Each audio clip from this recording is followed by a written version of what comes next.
Hello बच्चों, चलिए प्रश्न को समझते हैं। थोरियम 90 थोरियम 234 नाभिक से एक बीटा कण उत्सर्जित होता है।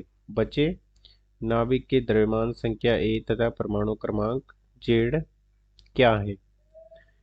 ए बराबर 234, जेड बराबर 91, ए बराबर 230, जेड बराबर 98, ए बराबर 234, जेड बराबर 98, ए बराबर 232, जेड बराबर 86। हमें बताना है कि बचे हुए नाभिक के परमाणु क्रमांक तथा द्रव्यमान संख्या क्या है।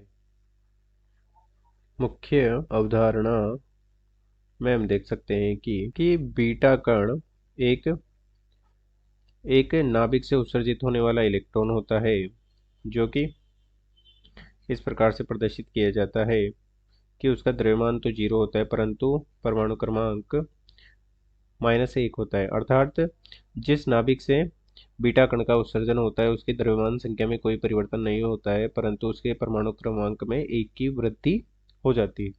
तो इस प्रकार से हम लिख सकते हैं कि प्रश्न के अनुसार थोरियम के नाभिक से जिसका परमाणु क्रमांक 90 है तथा द्रव्यमान संख्या 234 है से एक बीटा कण का उत्सर्जन होता है, तो माना कि x नाभिक प्राप्त होता है तथा एक बीटा कण प्राप्त होगा तथा एक बीटा कण के साथ एक एंटी न्यूट्रिनो भी प्राप्त होता है।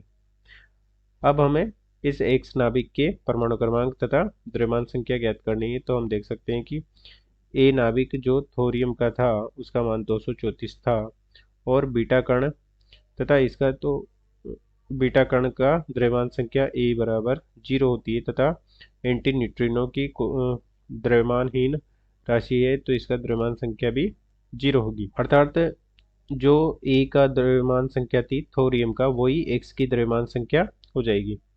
ए एक्स बराबर भी 234 हो जाएगा। अर्थात हमें परमाणु द्रव्यमान संख्या प्राप्त हो गई है एक्स की तथा परमाणु क्रमांक ज्ञात करने के लिए थोरियम का परमाणु क्रमांक ए जेड थोरियम बराबर है 90 तथा हमने देखा है कि बीटा कण में माइनस का परमाणु क्रमांक है तथा बीटा कण के उत्सर्जित होने से एक्स के परमाणु क्रमांक में 1 की वृद्धि हो जाती है, तो ये हो जाएगा 90 + 1 अर्थात ये हो जाएगा 91।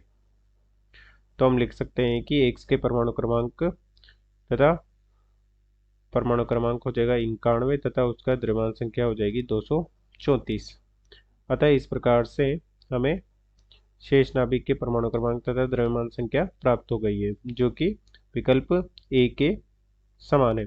अतः दिए गए प्रश्न का सही उत्तर हो जाएगा विकल्प ए। अतः दिए गए प्रश्न को हमने हल कर दिया है। आशा करते हैं आपको समझ में आया होगा। धन्यवाद।